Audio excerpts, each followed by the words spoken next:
A horrific moment unfolding. This was in front of a packed circus as this woman trapeze artist falls 40 feet head first during a performance in Belarus. Now, the 20-year-old suffering some serious injuries after missing the hands of a male artist, causing her to clip the edge of the safety net. The show did go on, but she is in intensive care, we can tell you that. And couples trying to say or have a baby, listen up, ibuprofen may be linked to infertility in men. Well, the brand new study found that males who take about 1,200 milligrams, which is 2 pills a day, may spark a hormone imbalance. The spokesperson for the major manufacturers over the counter drugs disputes the research, though, citing decades worth of other studies. And scientists believe that the nose knows when it comes to the roulette wheel. Researchers are studying nasal spray as a treatment for gambling addicts. Apparently, the spray contains naloxone. That's a drug used to treat overdoses by blocking dopamine production.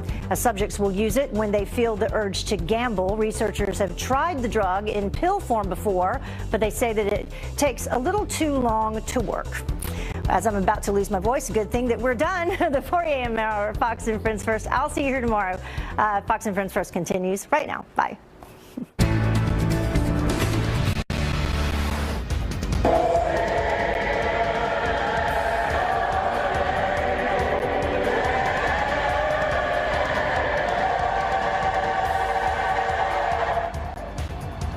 Good morning. It's Tuesday, January 9th. Respecting America. President Trump with a lesson for the NFL, standing tall and proud with our nation's heroes, what he's doing today to make good on a campaign promise to help veterans. CNN has been extraordinarily biased, extraordinarily unfair to the president, and is not giving their information, their viewers honest information. Extraordinarily biased. Stephen Miller slamming CNN and denying being escorted off set after a chaotic interview. How the Trump aide is now firing back. And Oprah 2020. The speculation growing over a potential political run, and the White House just weighed in. Fox and Friends First continues right now.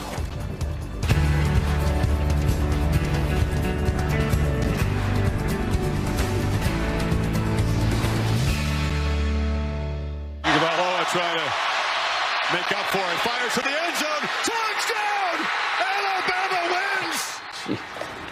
Well, while you were sleeping, the Alabama Crimson Tide pulling off a stunning comeback win over the Georgia Bulldogs to claim the NCAA national title in overtime. How much are you hating your schedule today? I know, right? Missing this game. Oh, Alabama playing their freshman quarterback in the second half. This kid who delivered a 26-23 win. Probably amazing. Still pinching himself. I know. Can you even imagine? Head coach Nick Saban has now won 6 national championships, tying the all-time college football record by former Bama coach Bear Bryant. Congrats to you guys this morning. Wow. And good morning. You're watching Fox and Friends First on this Tuesday. I'm Jillian Mealy. And I'm Rob Schmidt. Thanks for starting your day with us. President Trump front and center for that amazing game, greeted by a roaring crowd last night. Before the game, the commander-in-chief standing shoulder to shoulder with our nation's heroes on the field, showing respect for our national anthem.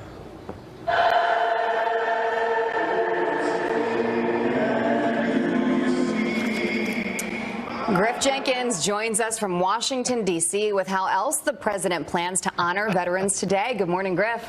Good morning, Jillian and Rob. First, freshman quarterback to a freshman receiver, down 3 in overtime. Unbelievable. And the president, as you see there, taking it all in and honoring service members, something he does continue today when he signs an executive order supporting veterans during the transition from uniformed service to civilian life. Now, on the way down to the game, he stopped in what he called God's country in Nashville, addressing the annual Farm Bureau convention, calling for respect for the flag and the national anthem. We want our flag respected. We want our national anthem respected also. There's plenty of space for people to express their views and to protest. But we love our flag, we love our anthem, and we want to keep it that way. It was the first appearance by a sitting president at the American Farm Bureau's convention in a quarter century, where he was joined by the Secretary of Agriculture, Sonny Perdue, hailing the benefits of the tax overhaul for family farmers and rural America. On NAFTA, I am working very hard to get a better deal for our country and for our farmers and for our manufacturers. It's under negotiation as we speak. We want to see even more victories for the American farmer and for the American rancher. Following the speech, he signed an executive order on rural broadband aimed at increasing access to farmers by streamlining and expediting requests for broadband infrastructure in rural America, something that farmers today are saying very important. He also addressed issues like NAFTA and the opioid crisis that has hit communities there so hard. Guys?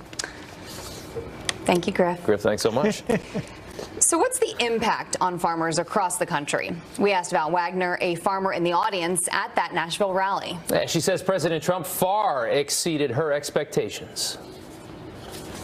To tell you the truth, I was pleasantly surprised to hear about some of the plans that he had. Just to have him actually listen to what we've been going through and have him have some solutions for us. It just was a really great moment for all of rural America.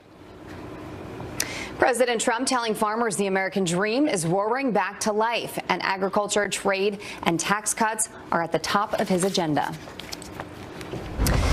Breaking overnight, North and South Korea kicking off their first diplomatic meeting in more than 2 years. The South accepting an Olympic team from the North to participate in next month's games. The rogue regime has agreed to send athletes, cheerleaders, and reporters, and South Korea is also pushing for both countries to march together in the opening ceremonies.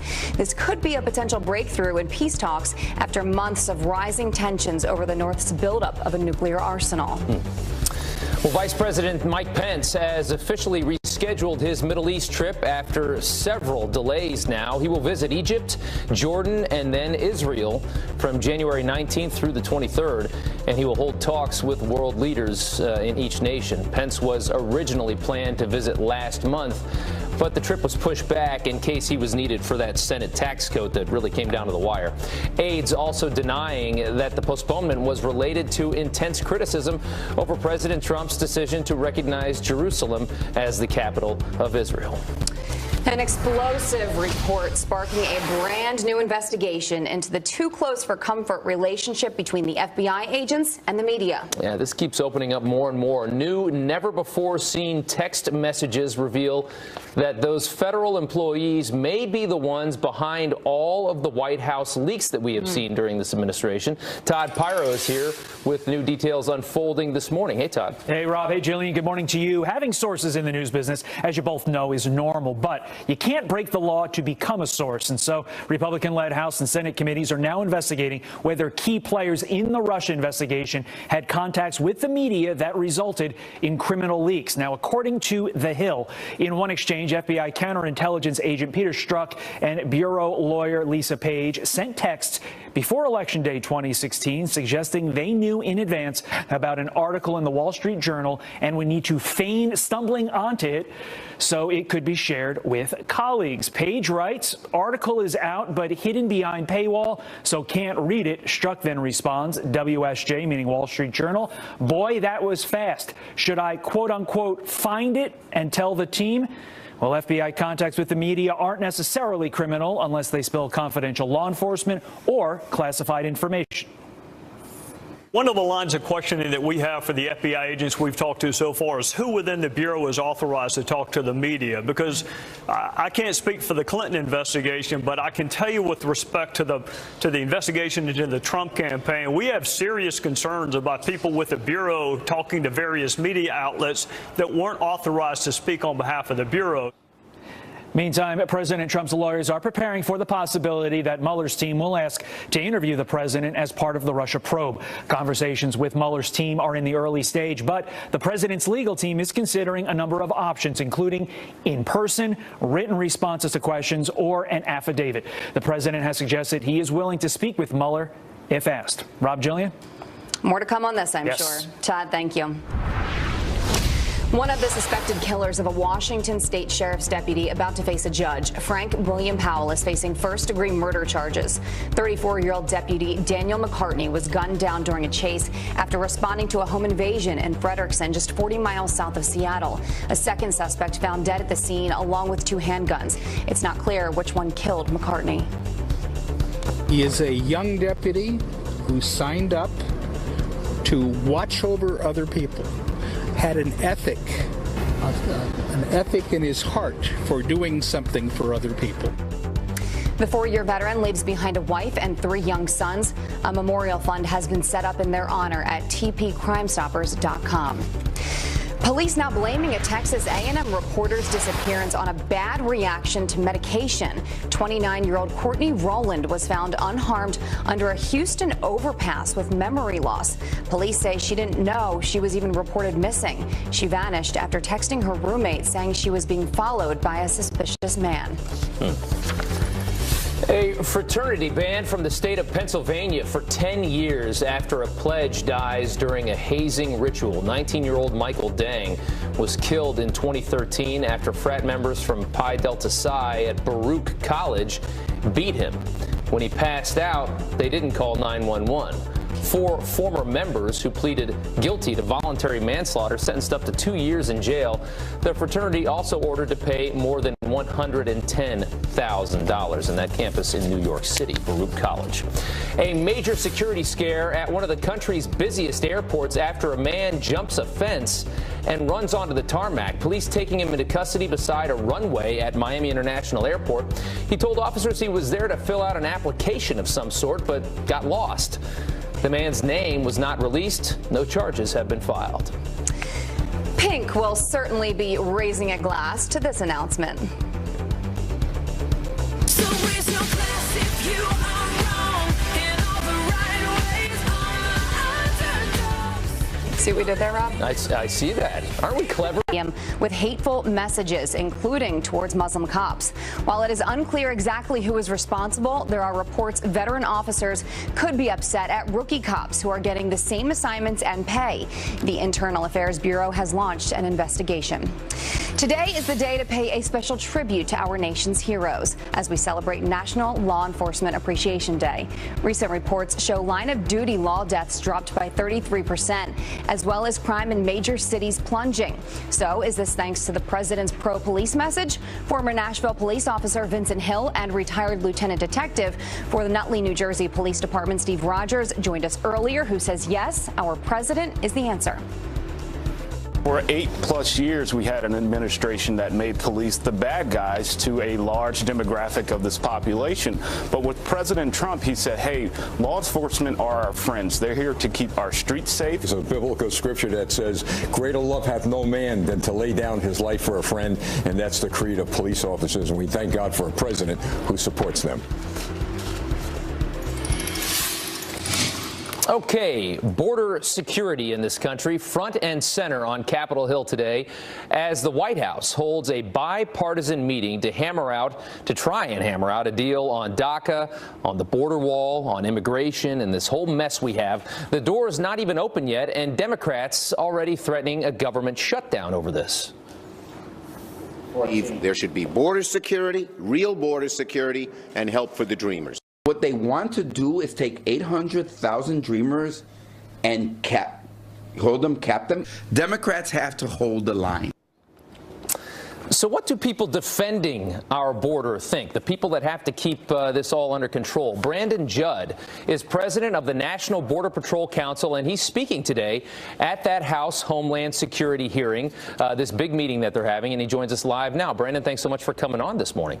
Appreciate you having me. Thank you. Sure, yeah. So we've got all these issues. We've got DACA, which seems to have some bipartisan support. Even the president seems to want to extend DACA or at least give them the right to stay. These kids that were brought here as children without any, they didn't know any better. My question to you is, the wall is his big thing. The president's big thing is this wall. Are the Republicans going to fight as hard as the president to get this border wall with Mexico?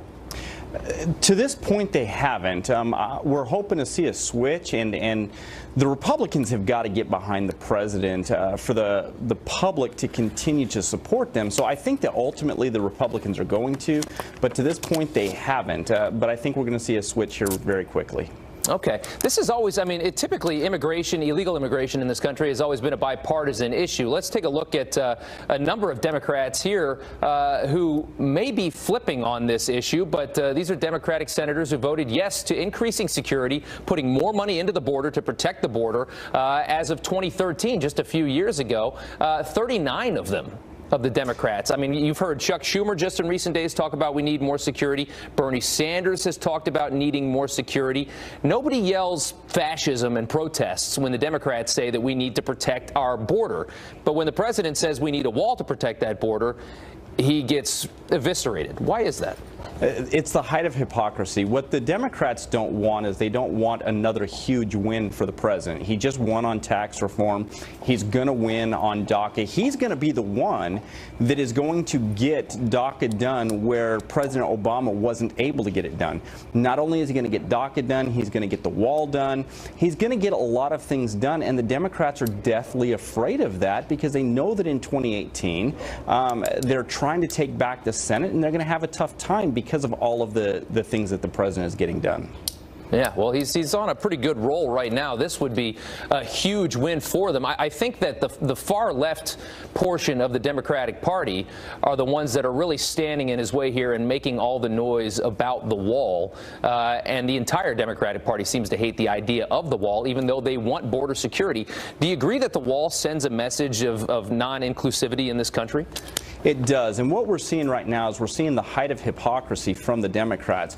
When the Democrats in 2013 wanted immigration reform, they all voted for an additional 700 miles of double fencing.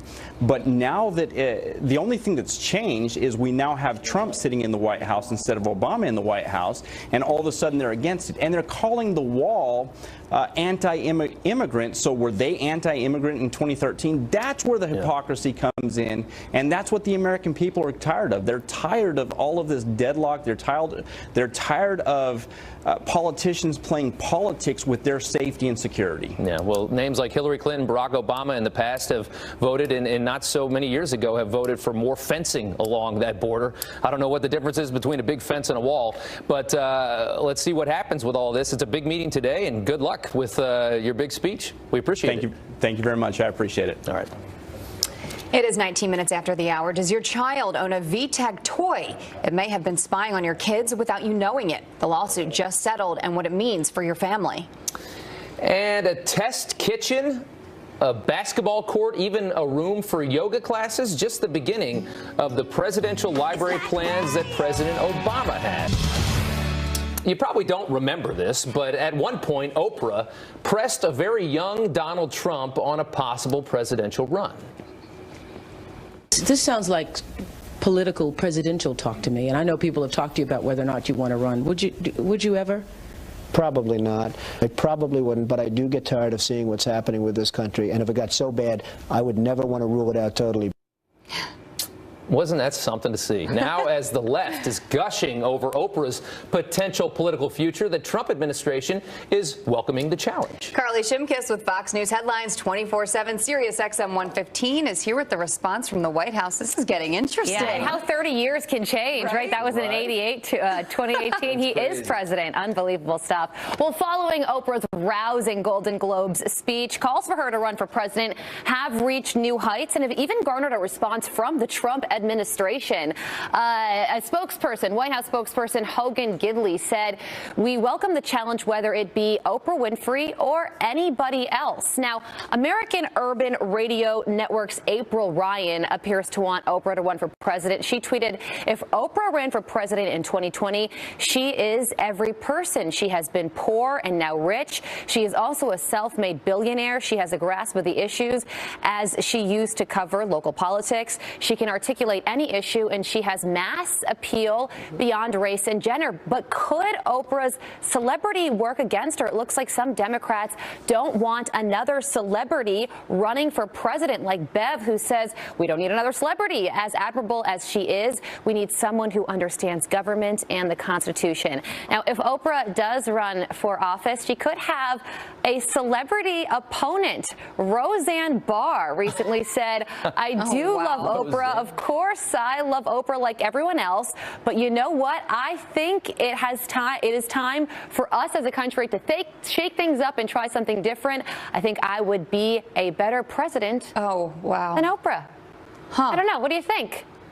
I loved Roseanne. I loved that show. That show cracked me up. It's coming back too in March. Did you know that? Is it really? Yes, I don't know if she's going to have time. With John That's Goodman? why she's getting involved right now because she's trying to drum. Yeah, I think John Goodman. I think it's the whole original cast. Oh, you know what? yeah, Roseanne, stick to the whole act. What's the deal with a test kitchen in this library? Okay, so plans for Obama's presidential center are underway in Chicago, but it is not going to be the traditional library. That's because it is reportedly going to include a basketball court, a yoga center, and a test kitchen where people can learn about nutritious food. You remember, of course, Michelle Obama's call for the whole nutritious food type thing. A lot of people kind of confused about this whole thing. Samantha on Twitter says, so not surprised by this. It's a do as I say, not as I do. This is going to be very expensive, of course. So Vinny says, Mr. Obama, why don't you just build 10 amazing Chicago schools instead? I don't know. Seems like kind of fun, though. Are they going to live in this thing? I mean, what do you need a kitchen for in a library? I think it's like supposed to be classes or something. I don't think they're going to live there, but you never know if they need a place to stay. Interesting. All right, Carly. Okay, all right. Do we got time for the last topic, or are we going to skip it? Real quick, look at that. This is fake news jeans. You buy fake news jeans on Topshop, $90. Rob, Fake news jeans. I expect to see you in them Not a this prayer. weekend. Not a prayer. Thank you, Post Carly. them on Instagram. You I'll wear like them first, the and then I'll go. All right, fine. All right. 27 minutes after the hour, CNN under fire after shutting down an interview with a top White House advisor. And you're being obsequious, you're being a factotum in order to please him, okay? And I think I've wasted enough of my viewers' time. Thank you, Stephen. And this was highly entertaining from Sunday. Stephen Miller now telling his side of the story to Fox News. American pride on full display as President Trump shows what it means to stand for the national anthem in front of the entire nation.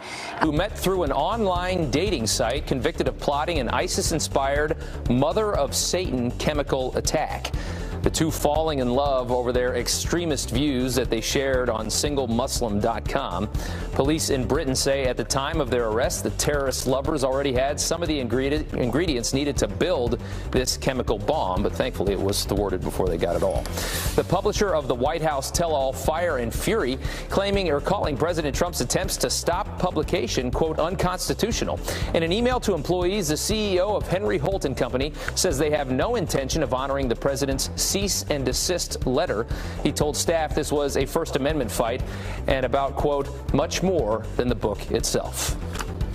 Electronic toy maker VTech reaching a $650,000 settlement with the Federal Trade Commission after accusations of violated U.S. children's privacy laws. The FTC claiming a massive data breach in 2015 allowed kids' personal information to be collected through smart toys using the popular Kid Connect app in a variety of the Hong Kong-based company's products. As part of the deal, VTech must comply with federal laws and straighten its security practices. All right, now to extreme weather. Heavy rain and high winds unleashing on California overnight. The first major storm of the season, forcing more than 20,000 people to evacuate. The hardest hit areas, Santa Barbara, Ventura County, and Los Angeles. The same areas still recovering from this past fall's destructive and deadly wildfires. That's right. Sandbags placed outside of homes that survived those infernos as Californians prepare for dangerous mudslides, which are even more common after a fire rolls through. Jeanine is tracking the very latest on this big storm. Hey, Janice. Yeah, this is going to be a big one for them. And as you mentioned, because we have burn areas, there's, the rain is just runoff. So unfortunately, what should be a good news story for California is turning out to be the potential for a disaster in Southern California. But all of this moisture streaming in from the Pacific. This is the time of year, by the way, that they see their rainfall. But too much of a good thing is happening in this area that, of course, were devastated by wildfires. Now, the good news is it's not going to be a deluge for, say, 24 to 48 hours, more like 12 to 24 hours. And then that system is going to move into the Rockies and the northern plains. So we just got to get through, the next few hours and into the overnight. But you can see the forecast precipitation around those burn areas, a couple of inches, which, could lead to flash flooding, mudslides, and debris flows. And then we're going to see the potential for heavy snow in the mountainous regions. So there's your forecast today. The west is going to be unsettled. Central U.S. is calm. And can I start off with a nice note here? 44 degrees here in New York City. The first time we've been above average in 2 weeks. We will take love it. I know. What do you say, Rob? It feels like you don't even need a coat because I'm so used to 5 degrees. I mean, I almost didn't put a jacket on when I left the house this morning. It's Exciting ridiculous. Stuff, right? Oh, we Thank love you it. for the great news, Janice. Got it. Absolutely. Enjoy it. We will. So President Trump showing the anthem protesters how to properly honor and respect the American flag. For the land of the free and the Standing shoulder to shoulder with service members, the president sang the national anthem on the field before the NCAA football championship game in Atlanta. Here now to react to all of last night's big events is former Marine Corps bomb technician Joey Jones. Thanks for joining us this morning. Absolutely. Thanks for having me on. So let's start with what we just saw. The Zac Brown Band, 4 members anyway of the band, performing the national anthem. A beautiful job. You had President Trump out there, hand over his heart, singing the national anthem. What did you make of it? It was an incredibly proud moment for me. I worked for Zac. I worked for his various businesses as well as our Camp Southern Ground, which is for kids in the autism spectrum here in Georgia. So to see 4 of my really good friends up there singing a song that means so much to me, and to have none other than our chief executive there on the field honoring the men and women that serve, and those 19, 20-year-old men out on the field about to take on the biggest game of their lives was a really proud moment here as a Georgian and a Georgia football fan. What message does this send to NFL players who are still kneeling at this point? Well, let me tell you, I spent a lot of time around NFL players this past year. I spoke with multiple teams and had a really good time. And one thing I always try to point out is every time 1 or 2 NFL players protest our anthem, there are literally hundreds that stand with their hand over their heart every Sunday throughout the season. And I want people to keep that in mind. That's an important thing. I won't let someone who wants to take an anthem and a flag that's so important to me and kneel, I'm not going to let them ruin both the anthem and a game I love. And that's something I want people to keep in mind. But I think this is how you counter that protest. Standing on the field as the President of the United States in one of the biggest games of the year and simply showing your support for our anthem, the military, but most importantly, those men about to play that game and all the fans in attendance. So sometimes actions speak louder than words. Well, speaking of the men about to play that game, there was something that, I don't know, I was pretty taken aback when I read this morning. I was asleep, so I didn't get to watch the game last night, but I'm sure you saw this. Alabama player, running back Bo Scarborough, was heard before the game, before they went out onto the field, saying, I can't say it on TV, but expletive Trump. What do you think of that? This is a guy who's about to play one of the biggest games of his life. Yeah, you know, he carried the ball 4 times and wasn't a factor in the game. Conversely, if you look at Jake Fromm's Twitter account, he gives the glory to God every time he steps off the field and is a very exemplary young man. At 19 years old, his first start being at Notre Dame and winning. So for every story you can find, like Bo Scarborough, there's a Jake Fromm, there's 10 Jake Fromms out there. And that's the message I want to get across. I hope that someone on the Alabama staff pulls him to the side and says, listen, there's a lot of ways to voice your opinions. That just isn't a good one. And unfortunately, there were a lot of instances throughout the year where people were doing things like that, but there were dozens more where players in the NFL and college football were doing such amazing things. We can't take the spotlight away from them to put it on someone who has a lapse in judgment or just bad character. You fought for our country. You lost your legs fighting for our country. You see something like the NAACP of Atlanta calling for people who are going to the game to bring white towels because they're, referencing the snowflake word, and they wanted to, quote, create a massive blizzard inside the stadium because President Trump was going to be there. Are you offended by something like that? No, listen, there were two colors of people last night, red and crimson, and that was it. And after the game was over, there was only one, and that was proud football fans. I don't think many Georgia fans were that upset, and I think a lot of Alabama fans were happy, and I think it starts and ends there. Listen, this is a game that puts people literally beating each other up and hugging each other afterwards. I think about every politician in D.C. could learn something from it. All right, we will leave it there. Thank you very much for joining us this morning, Joey. Absolutely. God bless. All right, 38 minutes after the hour.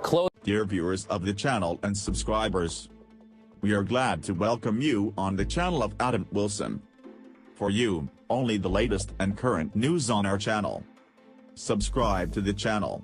Press the bell to not miss the latest news.